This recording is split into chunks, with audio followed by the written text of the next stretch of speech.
Welcome to Dissecting the 80s. I am Trip Lano, one half of the Mega Podcasting Powers. And with me, as always, is my tag team partner, noted Guy Fieri lookalike. How dare you? And a man who truly appreciates a good Jaws rip, the Macho Man Drew. Andrew Lano. This is Dissecting the 80s. Every other week, the two of us sit down and dissect a piece of 1980s pop culture, be it movie, television show, or something in between. And we talk about all the weird, wild, wacky, and wonderful in it. We're so glad you joined us this week because we're kicking off the summer with the sort of spiritual sequel to an episode that was really popular a few months back, Better Off Dead. Today we're here to talk about One Crazy Summer. So you know what that means. We're gonna go back. We're gonna go dissect the 80s. It's your regatta. Something's gotta be done about your regatta. When the mega powers explode. I'm talking about the 80s. Oh, yeah. Great Scott! Cream of the crop. Oh, yeah. Mega powers, yeah!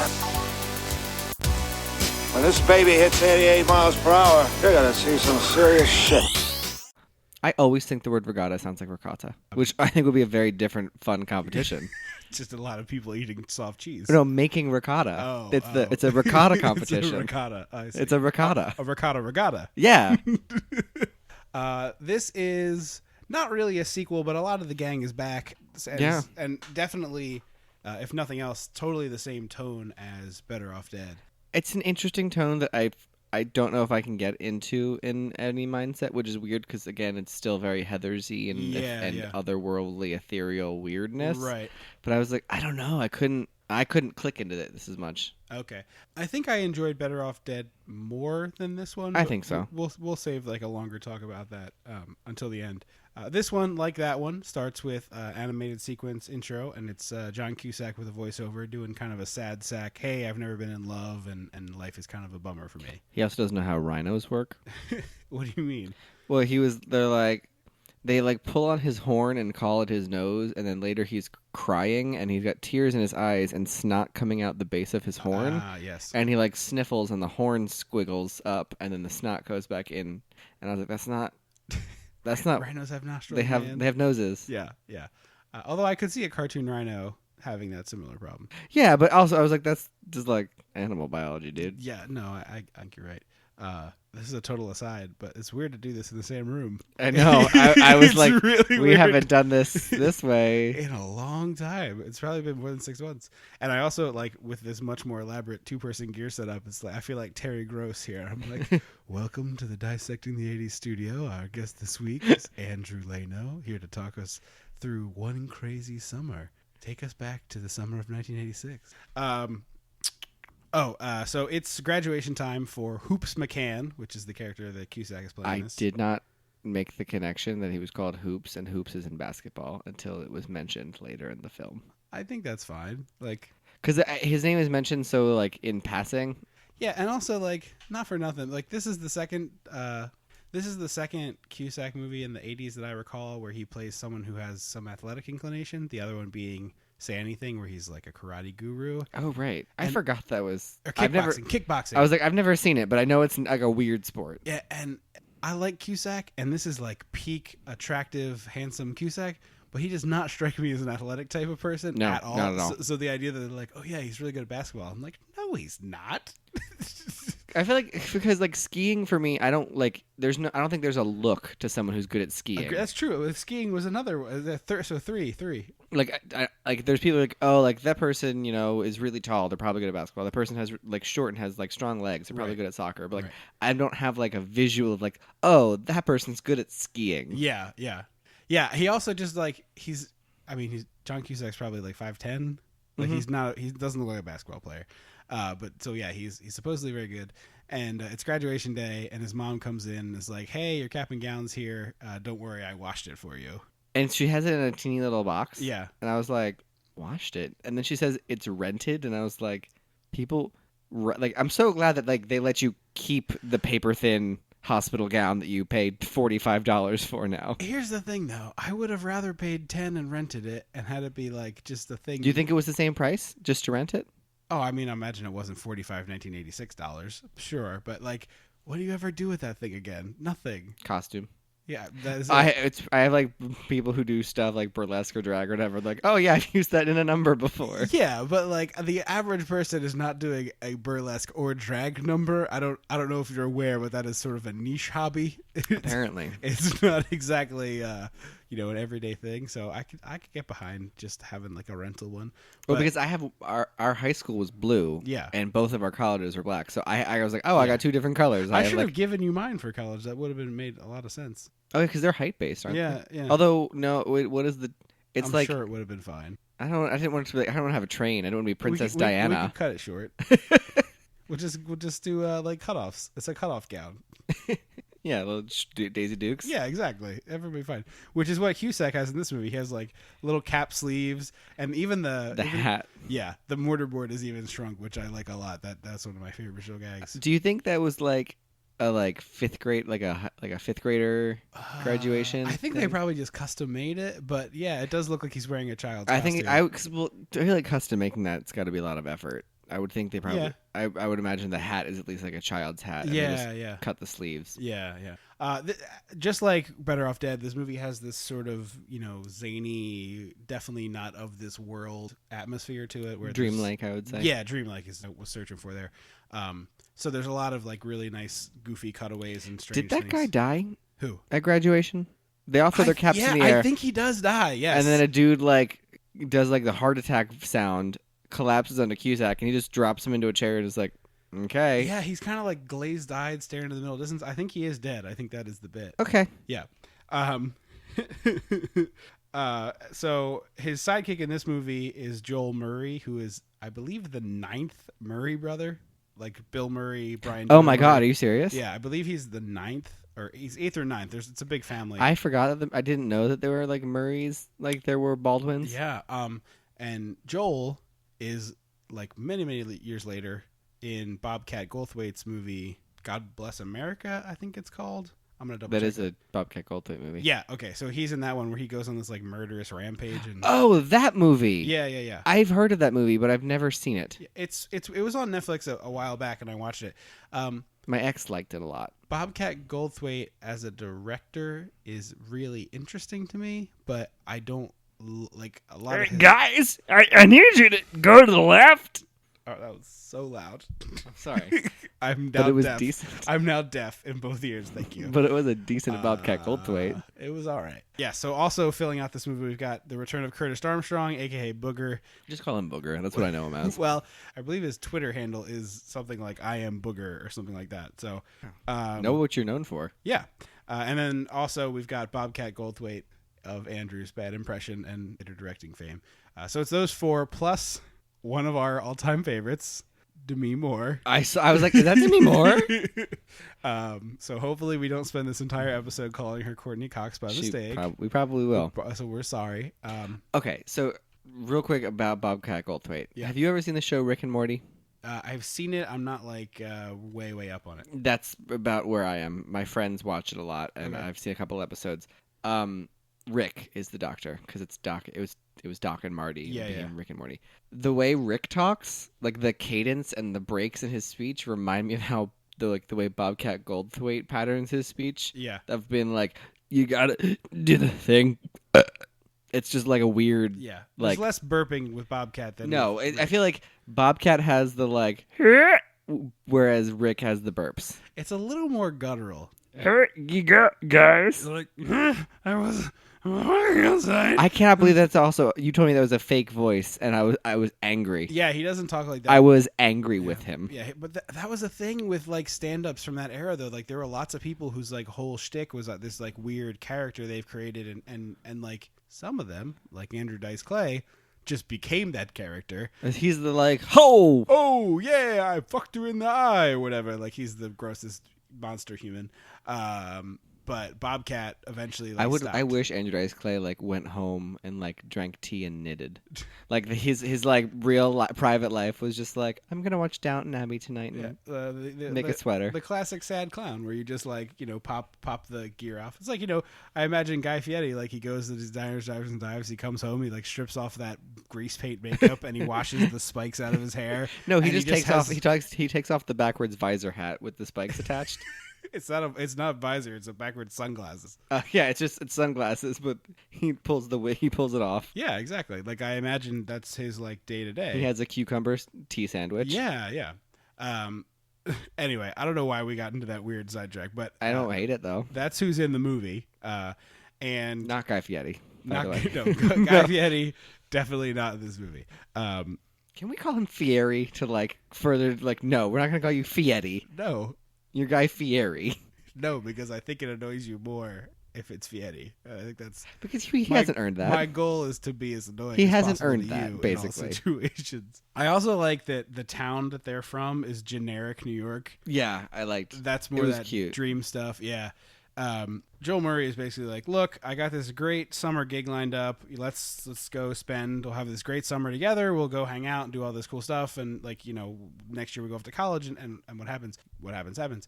It feels like a lot of really familiar movies because of that. It has that sort of, it's our last summer, and last summer is after high school is a pretty standard movie trope that still exists to this day. It also, like in 3 years, winds up meaning absolutely nothing because you probably won't talk to those people very much anymore. Yeah, but it's sort of that everybody can relate to that weird first big milestone of your life. In that thing. Was getting a car for graduation a thing ever? I'm sure it was in some places. Because I was like, I feel like Sweet 16 getting a car is like a like that feels like a thing to me.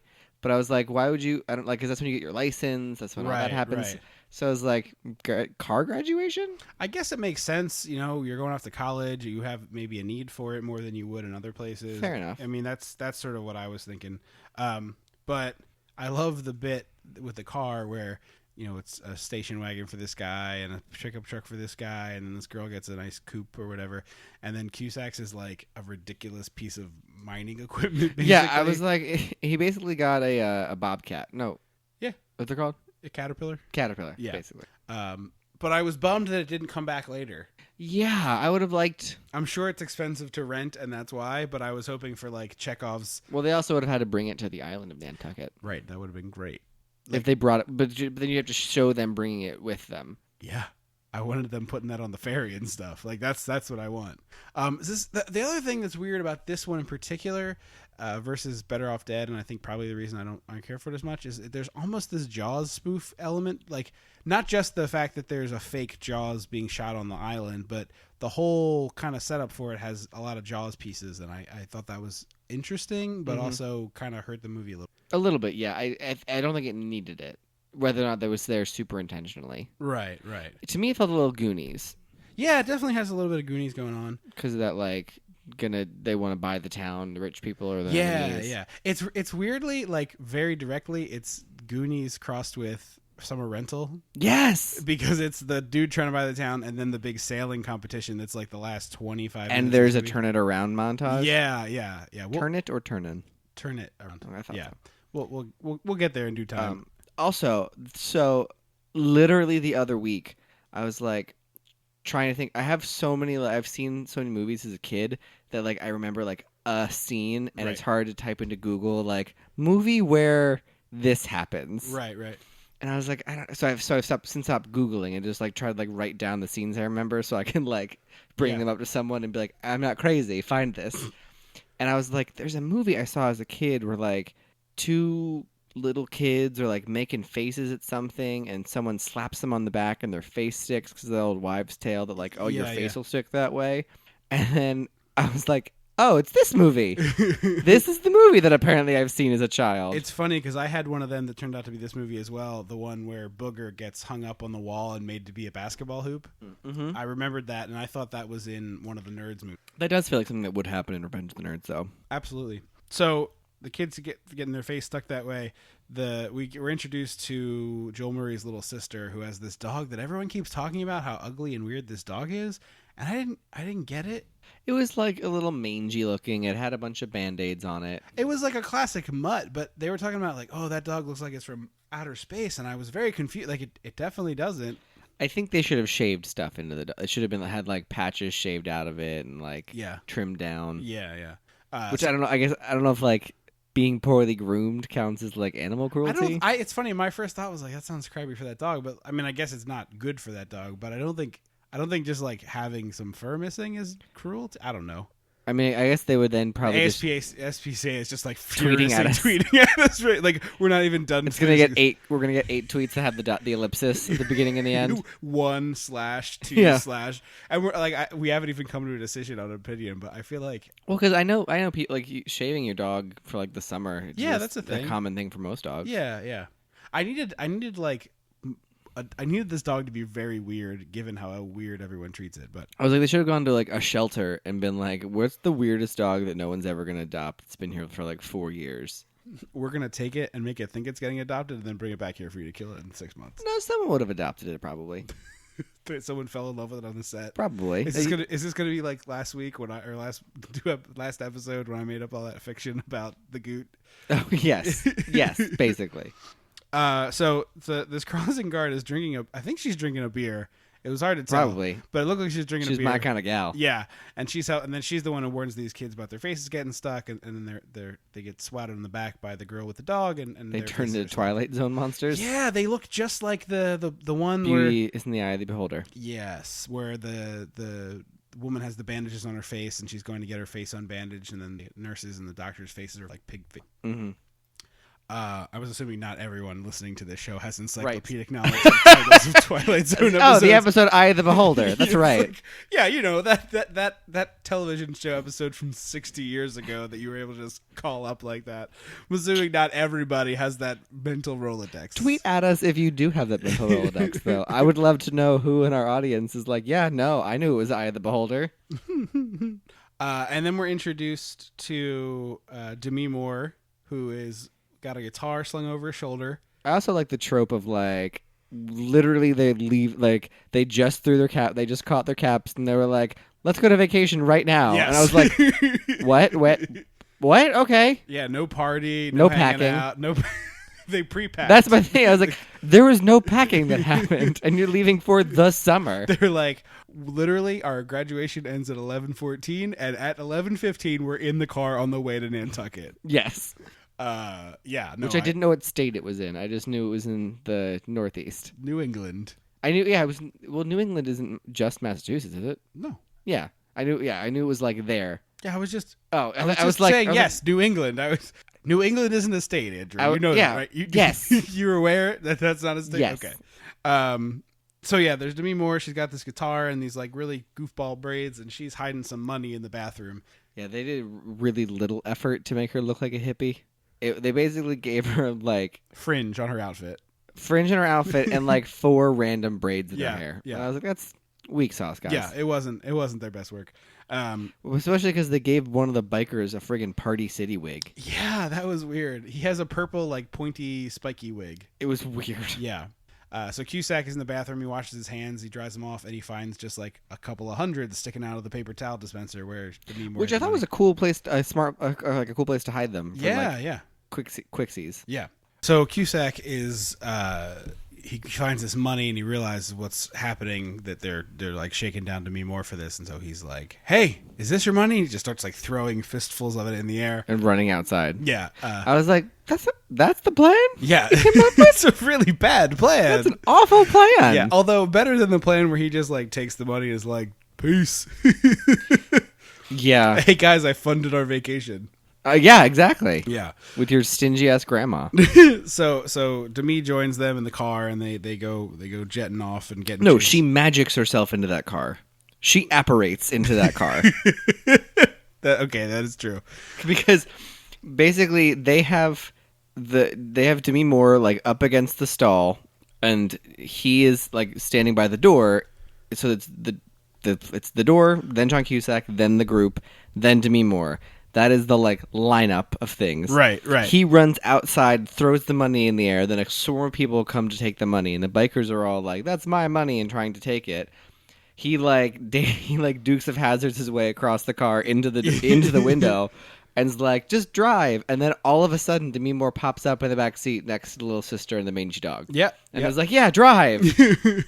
So they pull away dragging a Witchcraft. gas pump. Yeah, well, that's certainly true. And they're also dragging a gas pump behind. That was really fun. Yeah. Because it's an old style car where the gas cap thing was behind the license plate. And then at one point the pump like skitters to a stop and smashes into stuff. And I know it wouldn't make sense to explode, It but I should've really exploded. wanted it to explode. Yeah. I thought it would have exploded. Not in the world of logic, but like in the world of this movie, it would have exploded. Exactly. And then they get to the ferry and it's like, oh no, the boat's pulling away. And Joel Murray's like, we got this, and just punches it. And the boat is way too far.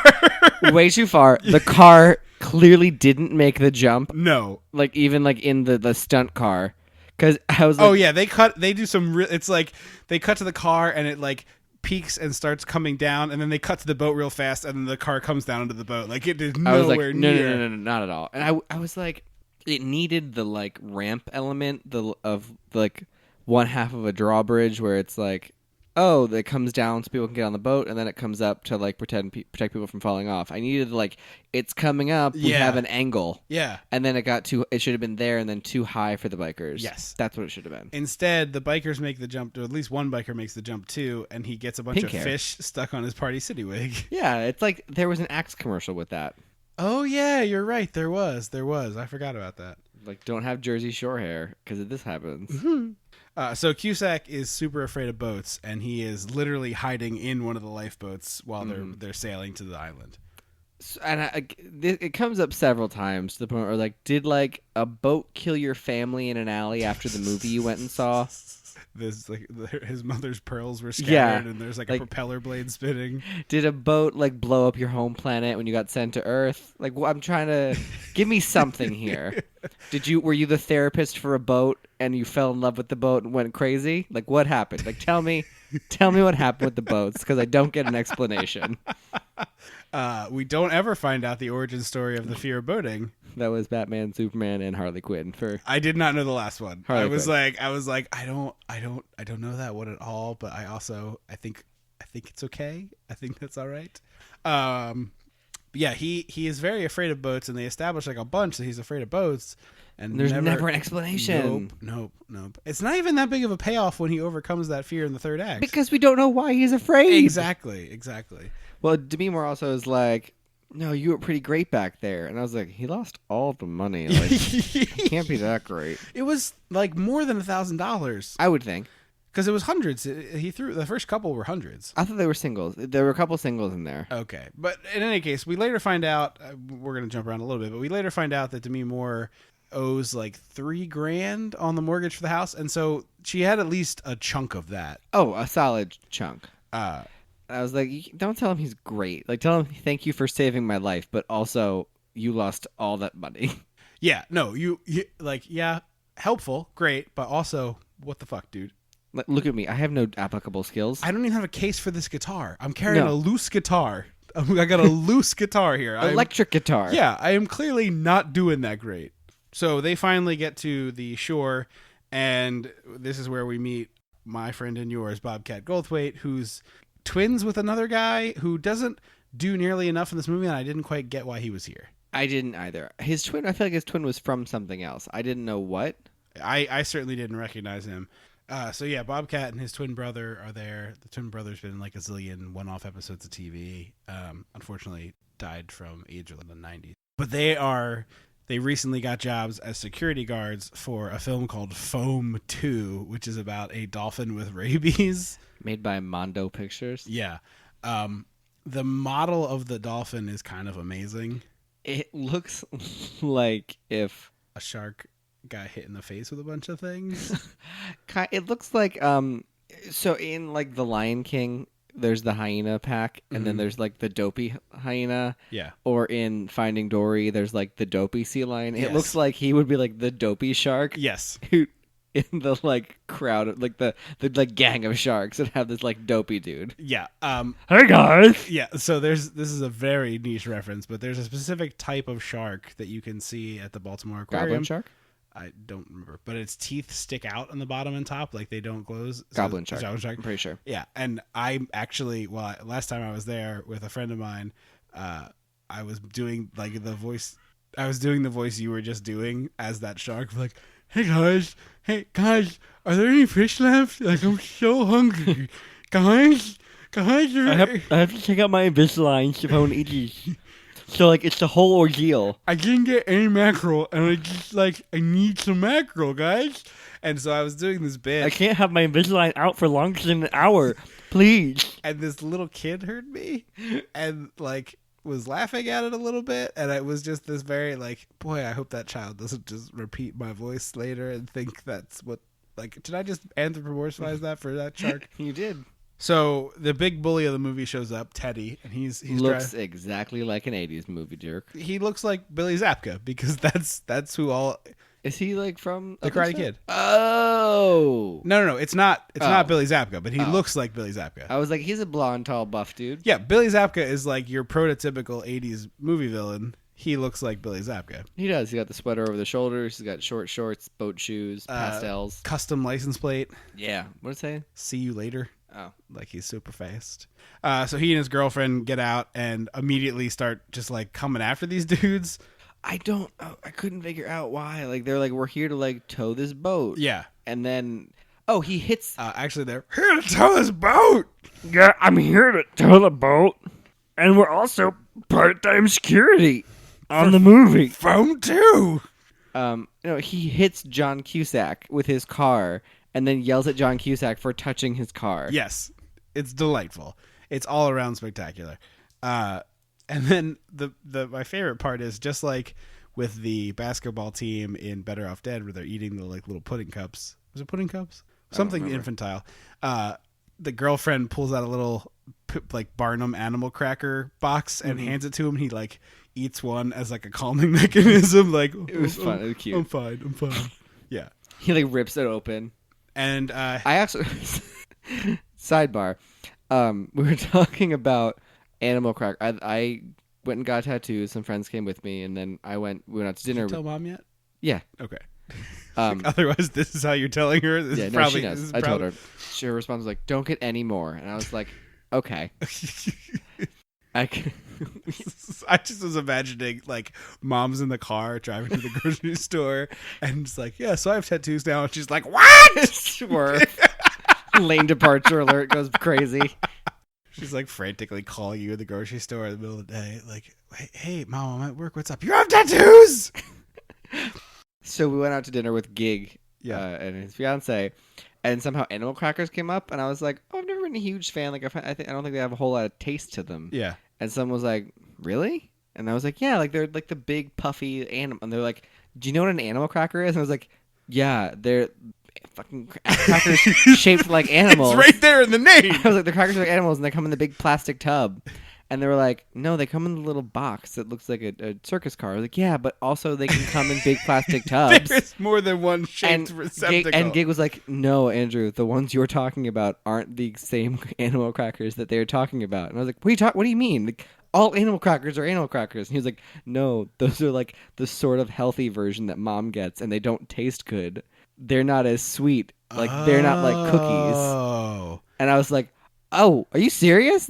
Because that's why I don't like animal. That's why I think I don't like animal crackers. Because those are what I've had. Yeah, no, And Gig was like, "Yeah, no, the ones in the box are like little cookies. The ones mom gets are like the healthier version." I see. Yeah, no, I also always thought I didn't like them, but it must be because I was like mind blown, and they were like, "Yeah," because I was like, "Yeah, jackwagon. I know what an animal cracker is. It's a cracker shaped like an animal."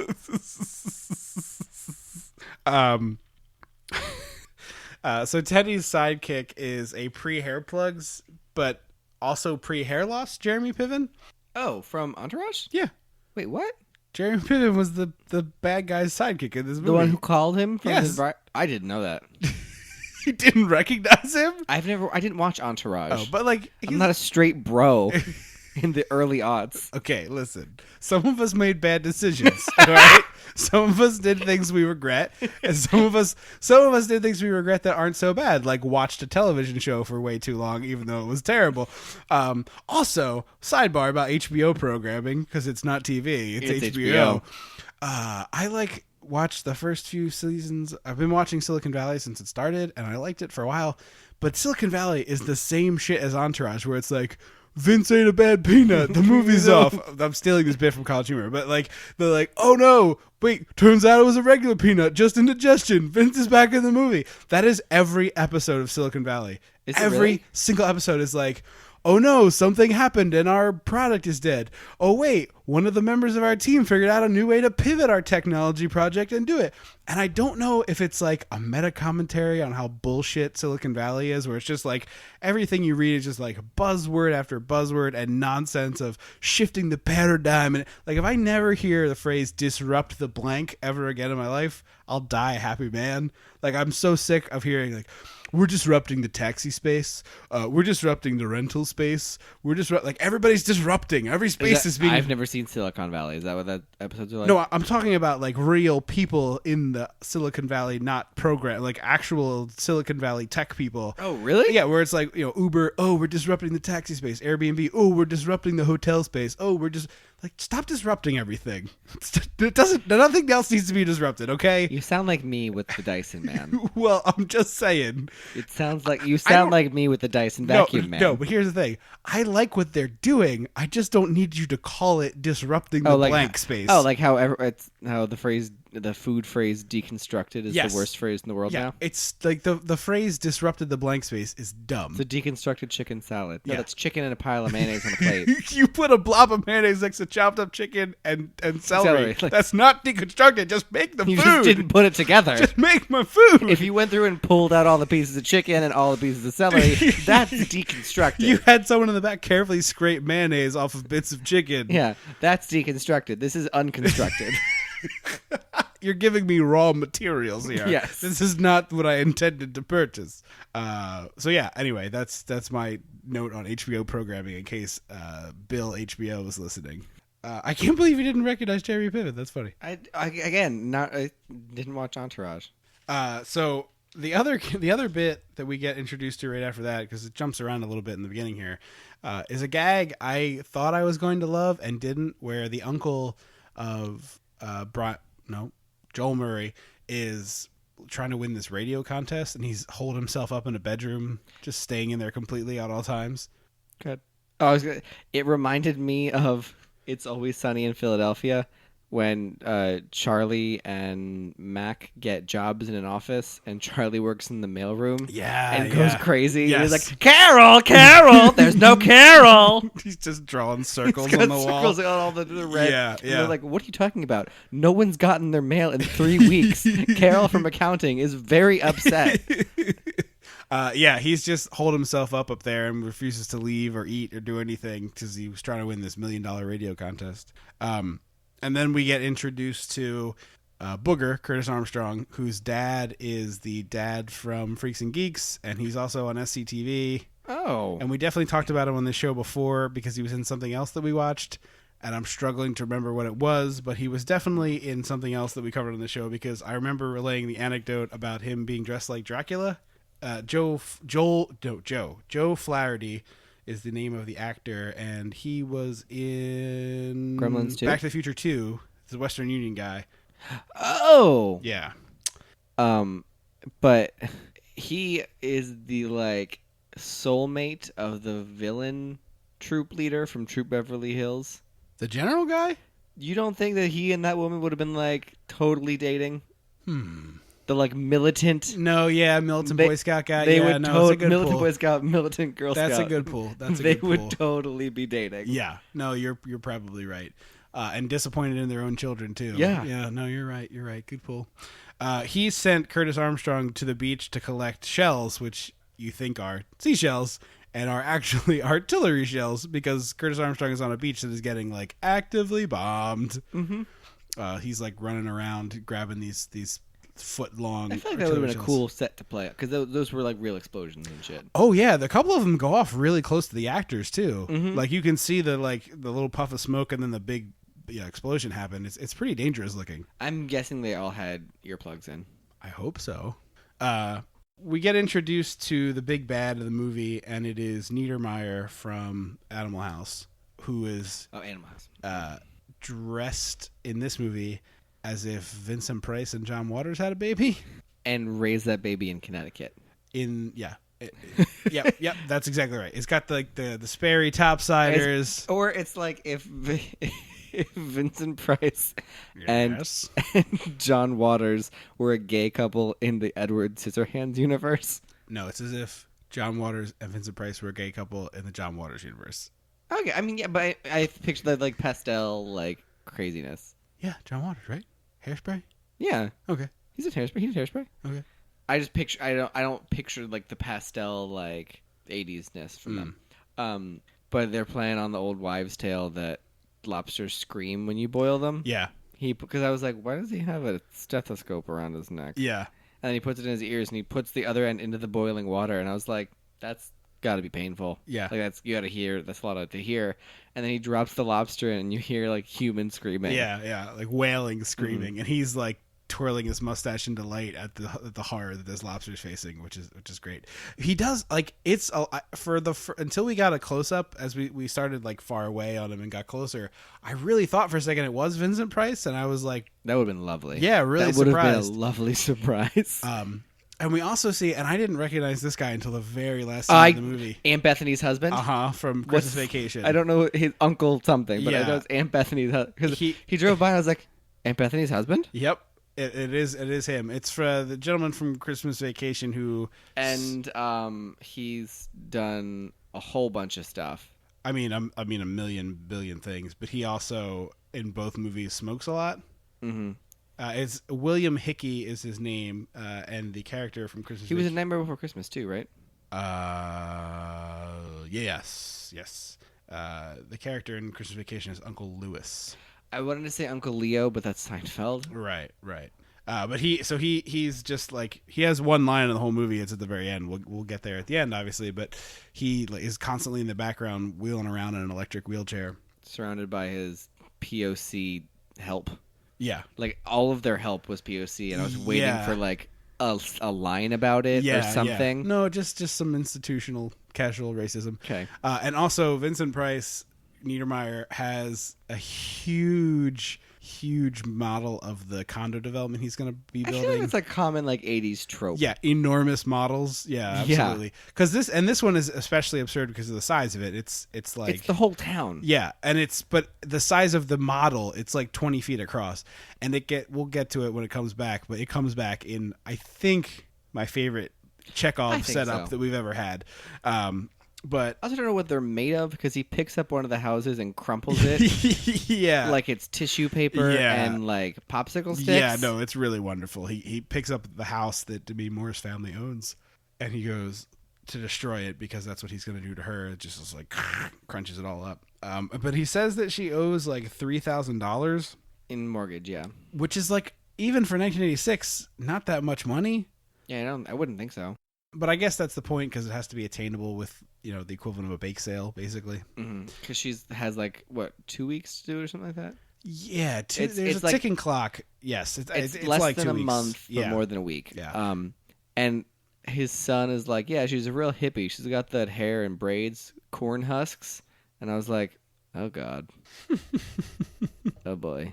But they don't. A, they're not cornrows at all. No, they're the size of a cornrow. But there's like 4 of them. Yeah, and also they're not a tight braid. They're a loose braid, yeah. But I love a good real estate villain.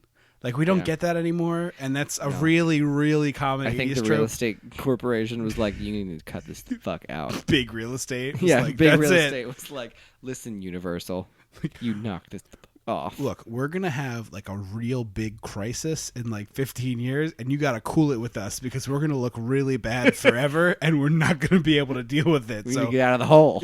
we need to start building up that goodwill now, so that we don't crash as hard.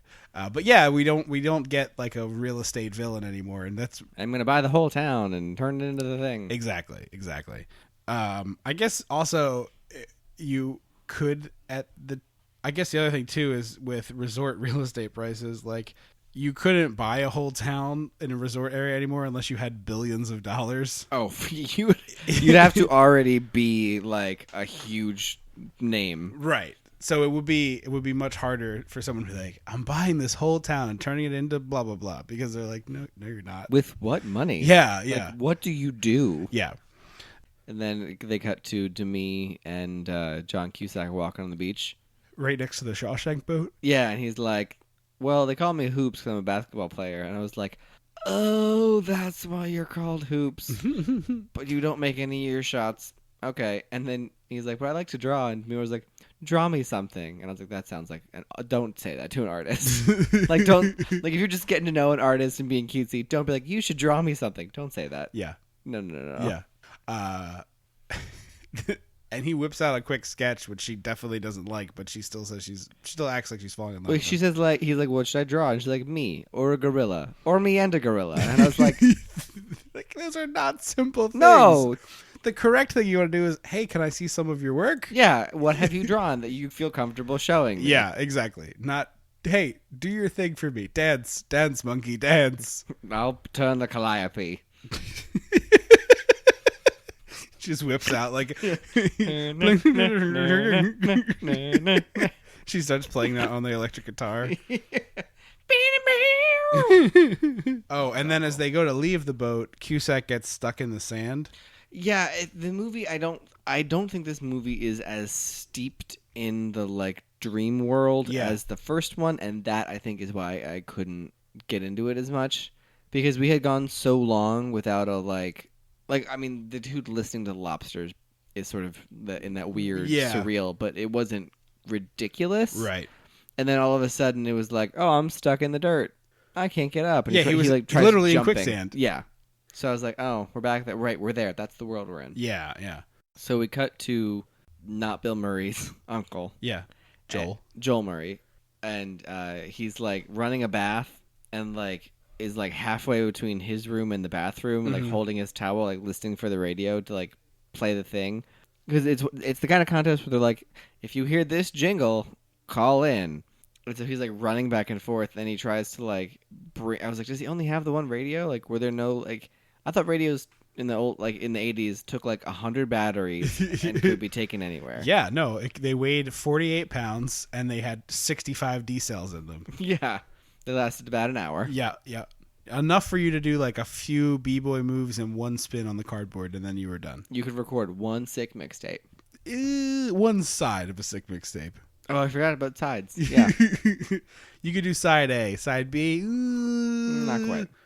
But he like trips and falls as he enters the bathroom and blows up and gets launched out the window into the canal, and it is like an amazing looking stunt. Yeah, it's hilarious because I was like, oh god, is he gonna die? Like, is that what this movie's gonna go now? Like, everyone's gonna die now?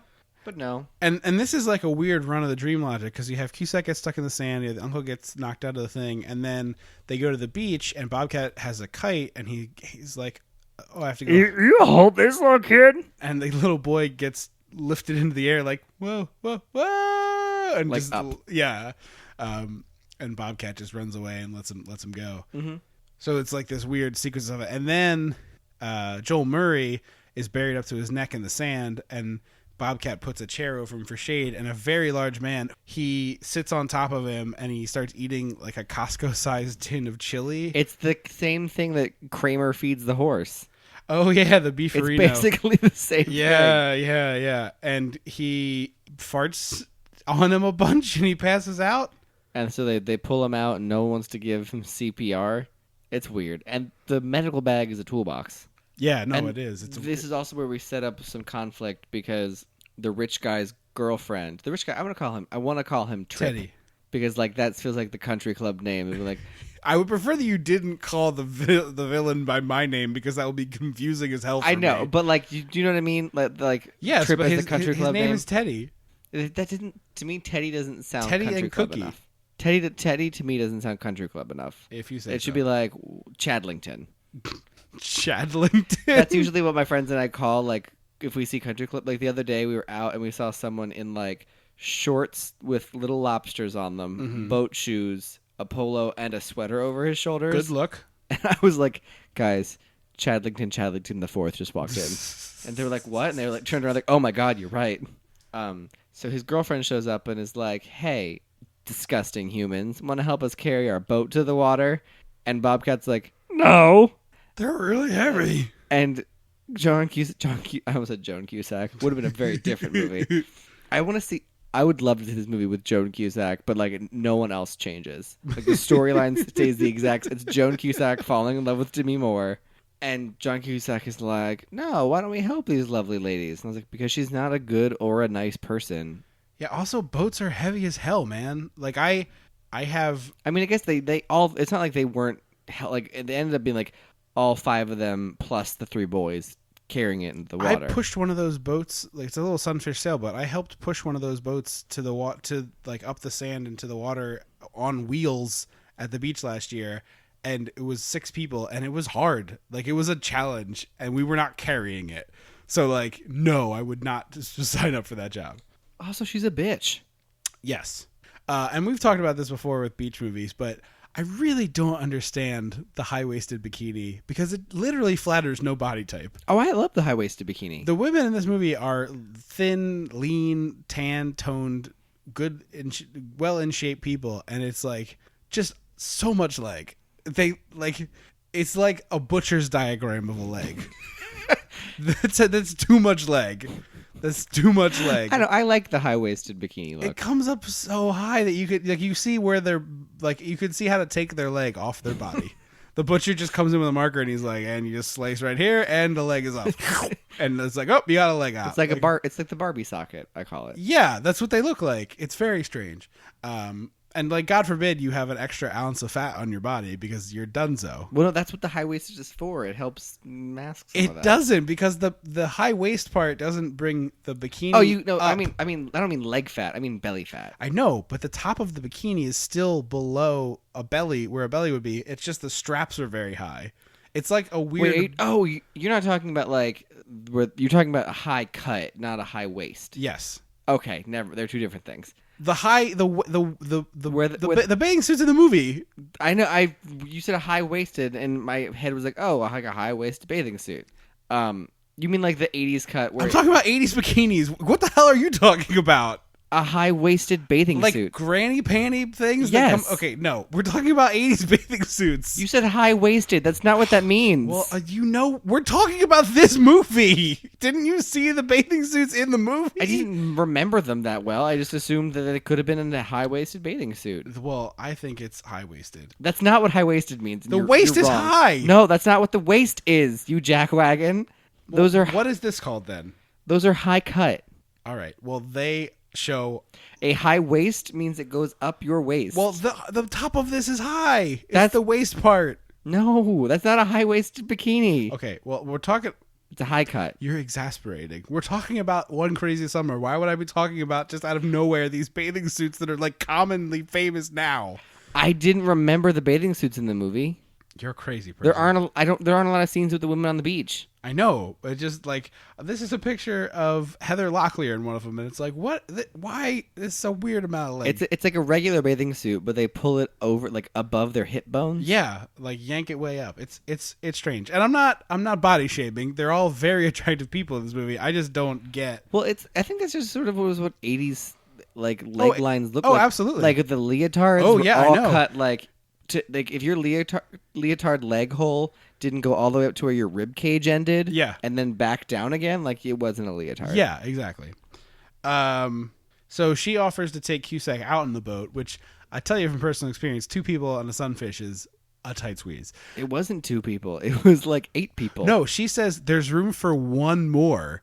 And he says no. And then she goes out by herself and all of her friends just watch her go. Oh, I didn't notice that. Yeah. She does that's not weird. take the 5 girls with her. Because 5 people literally would sink that boat, I think. See, I thought it was bigger than a sunfish. No, it's about the exact size of one. So he rejects and she's like, well, how about we go to the drive-in or something? And he's like, don't you have a boyfriend or something? And she's like, he'll be at a reception. I was like, why won't you be at the reception? Yeah, she calls it like some dumb reception repeatedly. So And this is why do you think they picked a rhino for him? I imagine that Steve Holland liked to draw rhinos. Oh, do you think that he's the artist? He's an animation guy now. Like he does mostly animation and kid shows. So okay. I was just curious why a rhino for that character. Yeah, I didn't. There was no logical movie reason to me, so I assumed it was just a preference thing. And we get one of my favorite dream sequence bits here. They go to have dinner at Joel Murray's house, and it's Joel and the twins and Cusack, and they have dinner, and they're like, "Oh man, it was so good, Mrs. Whatever your name is." She's like, "Oh, thank you guys. It's so great to serve you. Do you need anything else? Dessert, coffee?" And they're like, "No, we're totally stuffed." She's like, "Great." And she whips out a waitress pad and writes down the total and tears it off and drops it down. She's like, "Whenever you're ready." And it's just such a nice little lovely moment. I wish I still had. Well, the restaurant I served at didn't even have waiter pads like that. So The little plastic trays. no, not at all. Like they literally didn't even provide us with like pad of paper to write on anymore. They were like, "That's not worth it. You can figure something out." Like they used to give us like a little pad with like you could take the order and tear it off and throw it away when you're done. Yeah. They stopped providing that like a month into me working there. So you had to buy your own? I was like, "Do you expect me to buy my own?" Like, no, you can like. You hit the feed button on the printer and just take out a couple sheets of paper. And I was like, are you kidding me? It's cheaper to buy the roll of paper. I was like, are you kidding me? And this wasn't like a mom and pop small. Like this was like a well-known chain restaurant. And I was like, it was Bluebird Burgers. yes. And I was like, are you serious? Oh, fine. Okay, fine. Luckily, like I had a crap load of old like top spiral bound notebooks from like collecting them as a kid, so I just used a couple of those that I like needed to get rid of anyways and was never going to use. So I was like, this is my work. This is my right. This is my notebook. Right How now. strange. I know. So we get to the drive-in, and it is a double feature of Chainsaw Date and Hemorrhoids from Hell. Seemed like fun. Yeah. So did they play the "Let's all go to the lobby" thing before drive-ins? Because drive-ins didn't really have lobbies. Yeah, it was a thing. They had a big concession stand. I know, but I wouldn't have thought like lobby. I will tell you, I just went to the drive-in myself. There's one in York, Pennsylvania that I have been to twice. Wait, really? Yeah, it's called Haars, Haars. Oh, I would have. But the drive-in that I went to, I went there, last time I was there was 2014 when The Last Guardians came out, and they did the classic, like, let's all go to the lobby. And then this year they had somebody do like an updated version for their theater that was the right amount of cheesy for what you want, because you want it to be a little retro and goofy, and it was the right amount of that, but updated for modern time. I like that. Yeah. I also found that Let's All Go to the Lobby stuff online and use it when I do my movie screenings in the backyards with my friends. I'll put them in as like interstitials and stuff. I love that. It's so much fun. Yeah. So they're having a drive-in date, and we get my favorite. Well, I keep saying my favorite, but there's a couple of really good pieces of dream logic in this bit, and the best one is she tries to put a move on him, and he's like, nope. I will see you in a bit. I'll be right back. And he ducks out of the car. I'll get some snacks. He also was hiding behind a tree again. Yeah. We forgot to say that. Oh, that's right. This is third the movie in third a row. Yeah. Wait, does that mean the streak is alive? For now. Like, no, from back when we had the streak with, did we lose it?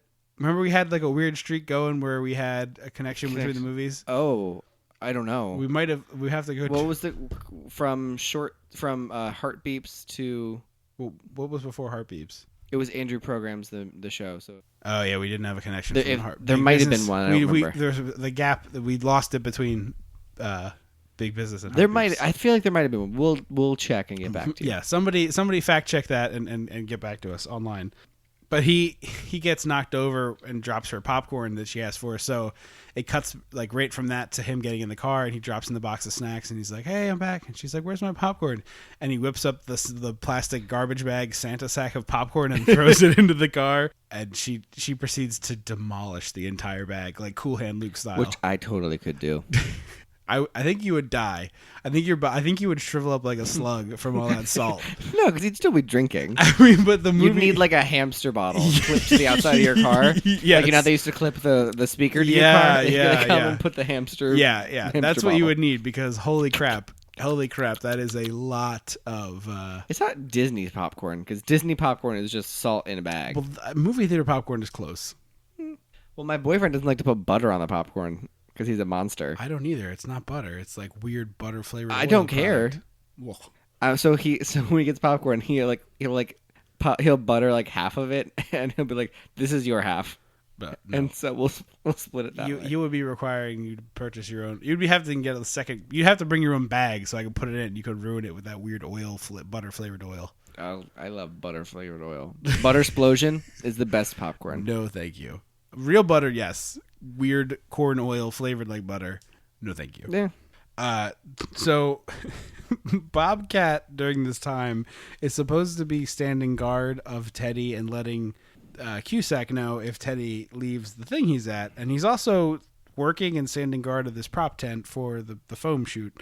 And he puts on this like rubber Godzilla suit. First there's like a 5-minute sequence of him like thumbing through the costumes and like talking to himself, like a full-on conversation with himself about them. It's a little weird. Yes. And then he puts on the Godzilla suit, and this costume did not have any zippers. No. But they're like, okay, now you're going to put your hand in each corner of the costume and pull it to the middle, and we're going to put in a zipper sound effect in post. It'll be fine. So I was like, where are those zippers? They would have been in the back. Yeah, they would not be here. No. But he climbs in and then he can't get out. And so he's stuck in this Godzilla suit, and he realizes it's 9 o'clock. So he has to run to this gala to see what Teddy's got going on. And he's in the Godzilla suit hiding in the bushes, and that's much like Sean Spicer. he and Sean Spicer that's in the gonna bushes be together. That's gonna be so dated by the time this airs. I hope not. I hope that it gets remembered forever. But the uncle from Christmas Vacation throws a cigar into his open maw lizard mouth, I guess, Godzilla mouth. And so they play the Godzilla music, and he comes like storming out, stomping, like wide-armed, slow motion stomping, screaming with the smoke billowing out of it, and people go running in terror. And then he proceeds to stomp and smash all over Condo Town, or whatever the hell it's called. So brilliant. It's amazing. It's the best Chekhov setup I think we've had in any of our movies. Chekhov's Godzilla Town is delicious. So Cookie annihilates this whole bag of popcorn. She's like, "All right, let's go to Make Out Point." And he's like, "What? Well, your lips are going to be so salty. Like, I don't want to kiss you also, at all." You came to the movies to buy a bag of popcorn and then leave? I mean, to be fair, that probably all together probably cost them like $8. Oh God, if only. So as they head to Make Out Point, which I guess is on the beach because they get out of the car later, the Joe Flaherty is there with his Boy Scout troop, and he is like giving them the business of like, "Oh, someone's gonna die, and you got to save their lives." He's like, in a survival scenario, if you come across a survivor, it's important you don't let them make any decisions or talk or let them speak. Like, do everything for them and just make them do it. And I was like, that is not anything you should tell anybody. No, that is problematic. Horrible. So they encounter Cookie, and she's like, "What?" And she runs away. And then they encounter Cusack, and they proceed to mummy him in bandages. And then Cookie comes back, and she's like, "What's wrong?" And he's like, "Run!" And they're like, "Save her too!" And he's all Boris Karloffing his way after her, like stiff-armed and legged everywhere. And so she almost gets hit by her boyfriend, Teddy, in the car. And she's like, "Hoops and his weird friends came after me." And then Cusack almost gets hit by Joel Murray on a little moped, and he hops on, and he's like, it's almost like Monster Squad, where like the mummy is trailing. Yeah, so he's like trailing mummy bandages behind, and they're running to the Dewdrop Inn, which is where Demi Moore was playing her show, trying to get there in time to go hear her, and the place is all closed up and whatever. And then as I said before, there's this weird basketball sequence where Teddy's going to beat the piss out of these guys. And Demi Moore shows up and is like, "No, you're not. I bet you $100 you can't beat him at basketball." And I was like, "Whoa, we are putting a lot of stock into something we've never seen in Demi Moore." Additionally, how does Demi Moore have $100 for playing a gig for 3 people? Because that is a very out of whack pay scale. Yeah, I was like, "Can I get booked there where it doesn't matter who shows up and you Yeah. get paid $100?" Yeah, because like we could do this podcast for $100. Like, Oh, yeah. we could do this podcast for no people for $100. We do that now for no dollars. Like, if you have a bar, Sign me up. Yeah, if you have a bar, it's in need of entertainment for a very small audience. We'll come. We'll do that. So they decide to like make a basketball hoop out of booger, and then they unscrew a lamp. And it bounces. And it's a basketball. It just is a basketball, and it's like the Dream Logic stuff to its Because I was degree. like, are they each gonna throw it once and like hope it doesn't like they're gonna unscrew 2 and they each get one shot? Yeah. I was like, no, they're gonna bounce. It's a basketball now. Yeah. And Cusack gets his ass kicked, and then Demi Moore is like, "Hey, what do you know about the something corporation?" And they're like, "What? I don't know." She's like, "They make mace," and she just maces the shit out of all of them. And they run away. Awesome. So cut to the next morning. Demi is still mad at Cusack. She's passing out flyers for her show, which is literally A just horrible flyer. It's literally just a centered with a typewriter, Cassandra at the Dewdrop Inn, and the date. A full 8.5 by 11 Yeah. with that in like size 12 times New Roman. Yeah, that's like a really big waste of paper. Mm-hmm. At that point, just hand out business cards. Yeah, or like put a bunch on one page. I don't know, maybe draw something. I don't literally anything beyond like your name, the venue, and the date. Yeah, it's whack is what it is. And then Cusack hatches a plan to help her, and he's like, "All right, guys, you got to help me. We got to figure this out." And they see the foam dolphin out in the water filming, and they're like, "Oh, it looks as real as Superman." And there's then Joel Murray, who had been like paddling in the water on a little floatable thing, gets his raft popped, and he launches like Superman. And they play like a little. I don't think it's the actual John Williams music, It's but it's pretty like close. And he goes like Supermaning up, and then lands under the. Yeah, he lands under the fat guy's chair again, and has to get the paramedics once again. So animation montage of them helping out Demi Moore. They're all artists, apparently. Yeah, he turns them into like a classic assembly line animation studio where it's like everybody has one job, they just repeat on all the panels. Mm-hmm.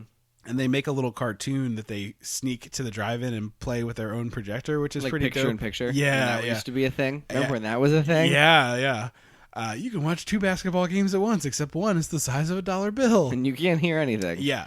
I remember our uncle used to say he'd watch hockey in the picture-in-picture and just look for guys throwing their arms in the air because it mean they scored. He would switch and watch the replay. Well, that's smart. Yeah.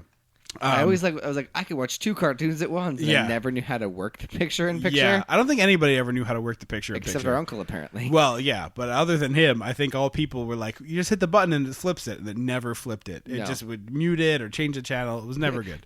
Why does it say aux in? Yeah, that doesn't even feel like an option. RCV? What? So they trick a whole town into giving a shit about this girl's performance. Yeah, they do like flyers, and they're passing out flyers. There's like a whole big montage of getting people to go to Cassandra's show, and then one of them hands a flyer for her show to Demi Moore, who's like, "What's going on here?" And she sees Cusack across the street, and there's this like little glimmer of love in her eyes. And the head nod up. Yeah.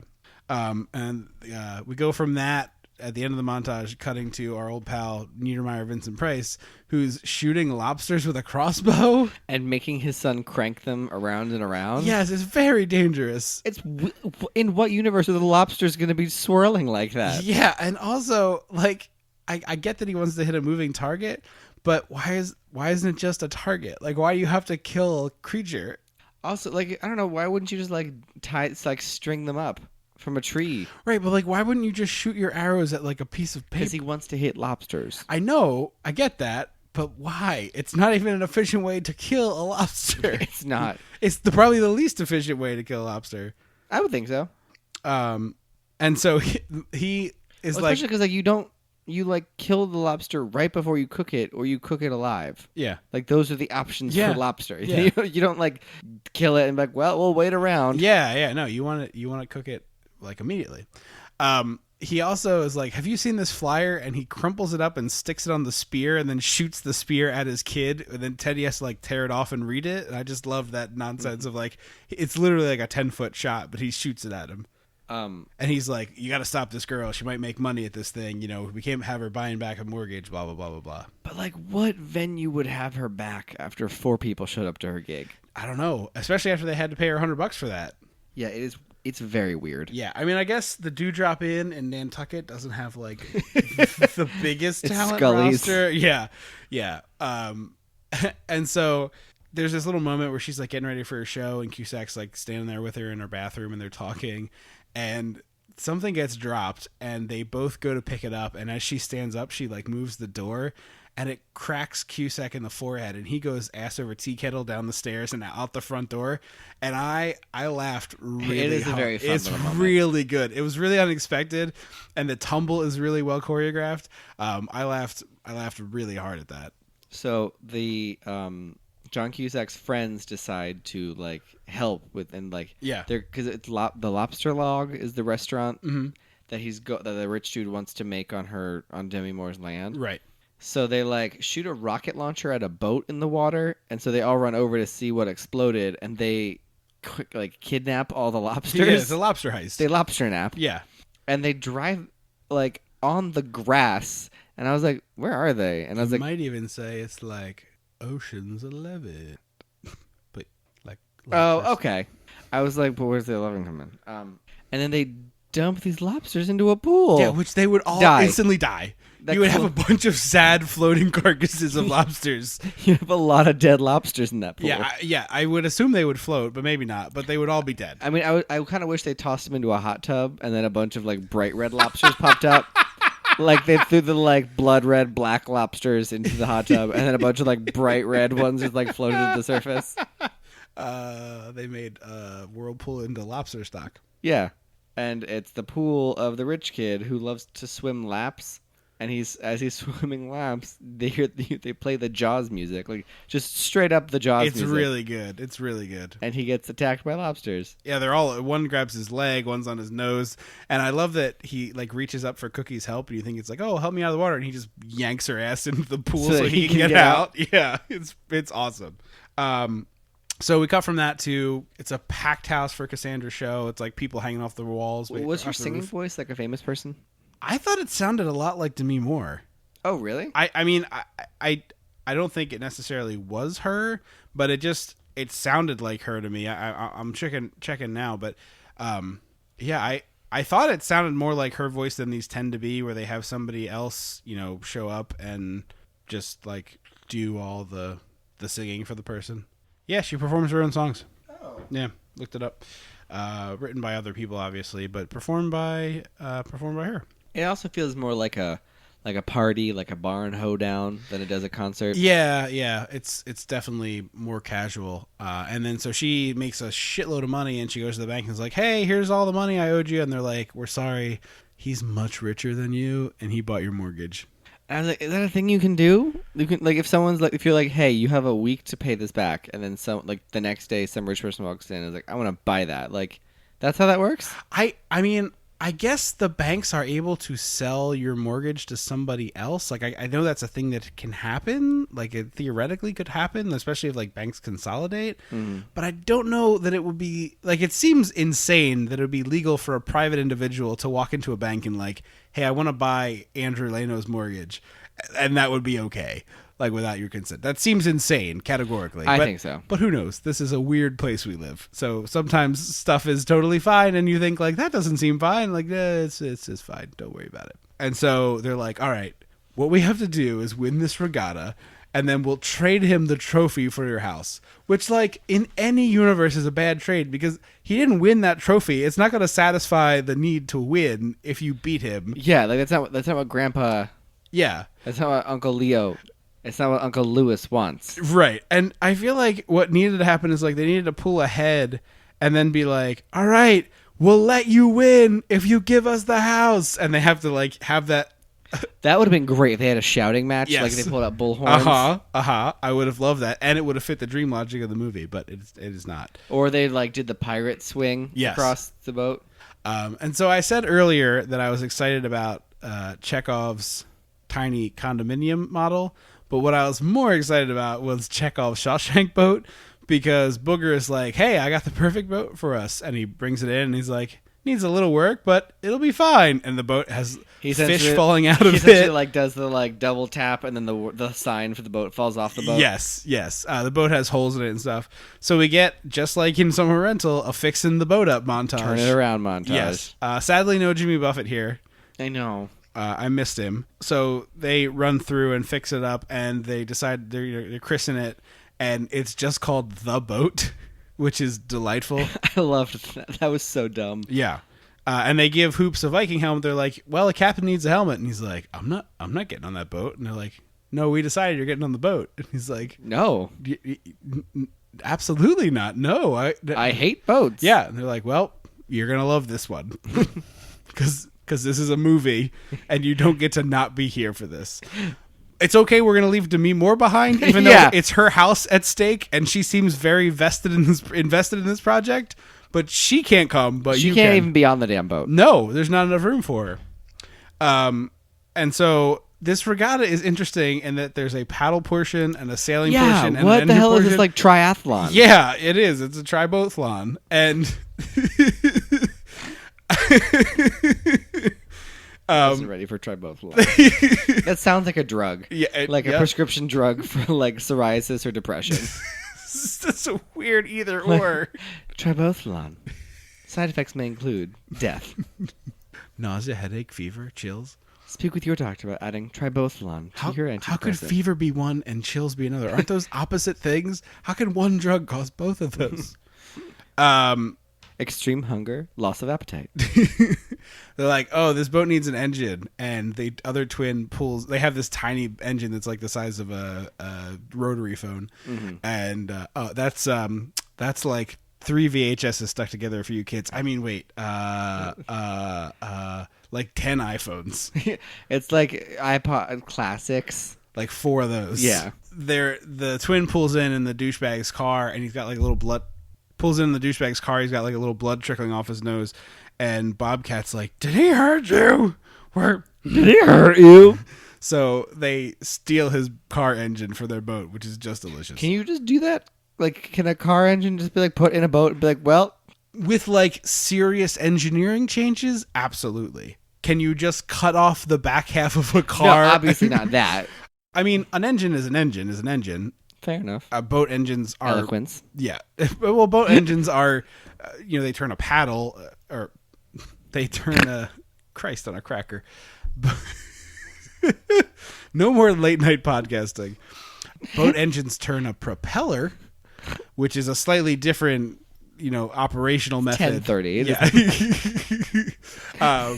This is not like 1 in the morning in the weeds. This is 10:30. Listen. I don't have a good excuse for you. But yeah, so yes, theoretically the engine could work. It would take, I think, a pretty good amount of effort, but it's not impossible. But then John Cusack runs away and he's like, I don't like boats. And then John Cusack runs away from everyone and Demi Moore goes after him. He's like, what's wrong? He's like, a radioactive boat bit me when I was a kid. And I was like... And now I am a boat. And now I'm a boat. If I do my hand like this, the propeller comes out. And she's like, I think you just haven't had a good experience on a boat. And then she kisses him. And I was like, I guess it's fine now. and then he stands up and he's like, that's my secret. I'm always boating. Yeah, I'm always a boat. And then he like, form of ferry. And he just turns into like an ocean liner. So there's this really beautiful shot that is totally out of place in the movie in the pre-dawn light, the boat is backing out of the thing and there's a beautiful shooting star and it's just like a scene from Jaws. Yeah. I mean, it's just literally a scene from Jaws, the boat pulling out in the pre-dawn light and the shooting stars and everything, but it's so out of place in this movie. I agree. It was just weird. Like, it's beautiful and arty. It just is like, why is this in my wacky summer hijinks comedy? Like, oh, it's weird. You have a dumb voice guy in this. Like, what are we doing here? So they get out there, they start doing the race, paddling, sailing, and then the engine. And in the sailing portion, Vincent Price Niedermeyer pops out of the bottom of the boat. Just out of nowhere. Yeah, and he's like, I brought this crossbow just in case. And he just shoots the halyard, the rope that holds the sail on the Cusack boat, and it just like, falls down. And he's like all braggadocious about having knocked them out of the race. And then Cusack, they cut to this overhead shot, and I'm like, wow, that was kind of a weird thing. And you can see the little hoop loop that the sail goes through. And then Cusack like looks down and picks up this ball, and it's like, oh god, are we gonna do a basketball thing? And he ties the rope to it, and just is like a perfect shot. Even though I don't know what's worse, the angle of that boat jumping onto the ferry, or the angle of the ball leaving his hand in relation to the hoop that it's supposed to go through. I think the car to me is the worst. But they're both really off. Oh, they're awful. They're horrible. So it goes through, and then they're like, oh, we can hoist our sail, and they like quickly hoist it back up, and then they get to going. And as they're doing that, the douche boat is just attacking other boats willy-nilly. It's like Mad Max. Yeah, there's no boats, or which I guess is effectively Waterworld. Twisted Metal Boat Edition. Oh my god, I wish I would play the hell out of that game. But that's what it is. The ice cream boat. Yeah, they're like, they start hitting guys with a paddle and like knock a dude off. They hit a thing, and a dude gets knocked out and knocked off the boat. I said it as a joke, but I guess Waterworld is the Mad Max boat edition, right? Yeah, no, that's accurate. That's just what that movie is. Yeah. But I also like, there has to be a rule about starting the race with X number of people and also finishing it with X number of people, because otherwise you could get a huge advantage by just like jumping off of the boat at one point. I think so. I think that's totally how that would play. And I know that Booger like jumps off that boat to save a person's life, but they should probably have gotten disqualified. 100%. Yeah. Well, I mean, they also had a little girl piloting a small. See, that was not. They didn't know about her. No, but still. Yeah, I mean, she also, was she's related. a sociopath, right? Yeah, I mean, probably. But she did spend the whole movie having her dog get made fun of, so maybe that just affected her. I guess. But yeah, so Booger saves the drowning guy, and then the dolphin hits the foam dolphin, the fake one, hits the boat of the douchebags, and Vincent Price Niedermeyer falls in the water, and then it eats him, but he's not dead. You can still hear him shouting. Mm-hmm. But there's these great mouth shot is so awesome. Yeah, it's from inside the mouth as he's like reaching for it. But my favorite is like after it chomps him, there's these very fake looking legs sticking out of the thing at like a perfect 45-degree angle. Great. Yeah, and then the little girl pops out a little hatch and just like looks at the dudes and does she have one line in this whole movie? I don't think she says a word. Okay. Yeah. So they get to the engines on portion, and John Cusack is like, all right, I gotta blow the blah blah blah, and he like there's a little tiny explosion and part of the boat goes flying, and then they kick the engine on and rev it into high gear, and the barnacle starts like soaring past the douche boat, and they're like, what is that, what, and they give him the finger as they go by, all four guys, and like, what is their engine? And then they see the back of his car. Literally it's just the back half of the car. Yep, that they just like plopped right in there. So big win, obviously, and then we get some like quick wrap ups on the dock where the little girl's back and Bosco. 12-month wrap up. Wait, what? From 30 Rock. Oh, a 12-month wrap up. Wrap up. Turns out Bosco was pregnant and had a bunch of babies who also all inexplicably. Bosco's the dog, by the way. Yes. Turns out all of Bosco's puppies have plastic collars on as well for reasons unknown, and Booger's dad is like, I'm very proud of you, son. Everyone on the island knows of your bravery. And he's like, can I keep the bazooka? And he's like, we'll talk about that. Come home. How about a nice hot chocolate? And then so we get to Uncle Lewis from Christmas Vacation, and Teddy is like a final showdown with Cusack and Demi Moore, and he's like, look, I'll give you the trophy, you give us the contract. And he's like, no. Like, this is worth way more than that dumb trophy that I didn't win. And it's like, oh, yeah, because that was a dumb idea y'all had. I thought he took the trophy. And then Uncle Lewis takes it. And he's like, the real prize is friendship. And he hands her back the contract to her house. And the trophy. Yes. So they get both. They do. So, cut to crazy uncle listening to the radio. And he makes the phone call, and he's the 50th caller. And he's like, so excited. and he rips the phone cord out of the wall in his excitement. Mm-hmm. At which point he spies the bazooka hanging on the wall, and they shoot. They cut away, and it cuts to the radio station, voiced by Rich Little, famous voice guy. Okay. And he's like, "Oh, sorry, there's a missile incoming," and then he runs out the gets blown front up. door. Yeah. And that's the end of the movie. The twins decide to Roast marshmallows. marshmallows on the burning thing, and that's all we got for One Crazy Summer. I do feel like I would have pegged this movie for one of those like pan through the people and as the movie's ending and like freeze on them to be like, this is what happened to this person. Yeah. Like I almost like it felt like that's what this movie needed. Yeah. Or what that would have been this movie. No, it totally would have been in tone with what was going on here. What are your final thoughts on One Crazy Summer? I almost said Better Off Dead.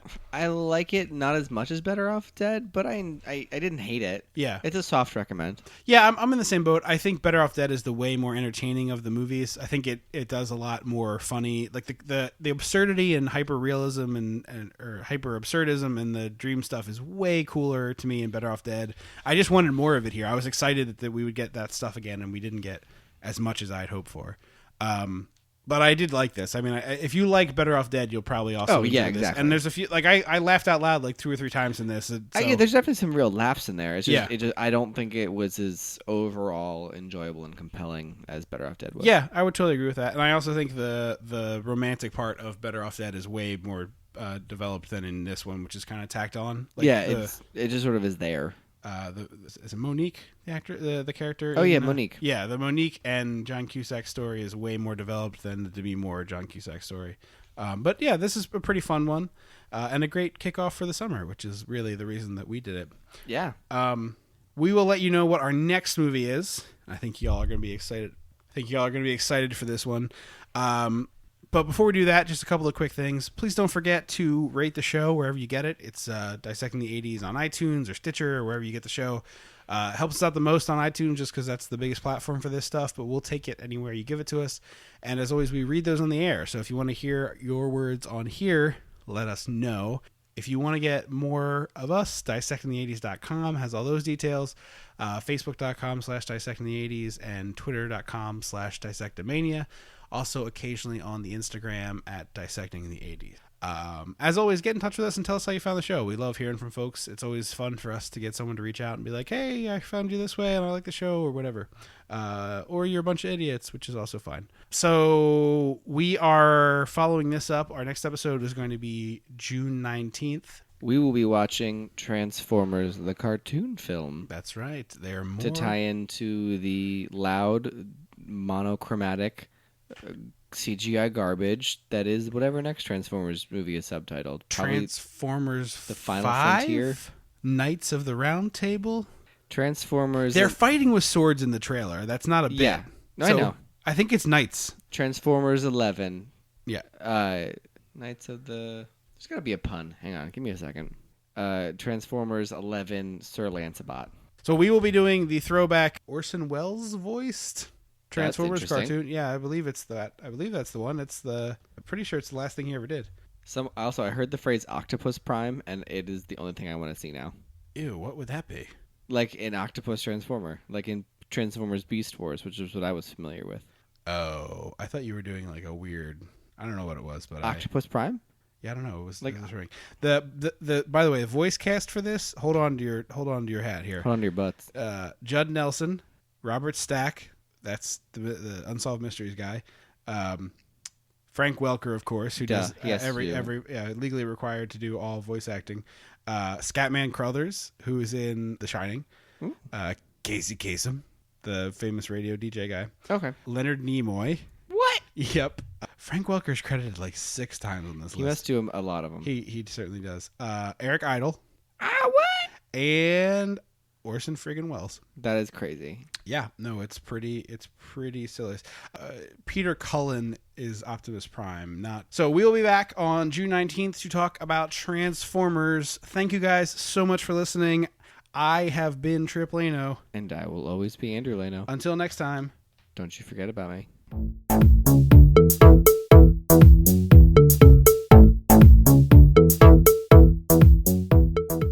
Dissecting the 80s is a Chum Some of This production.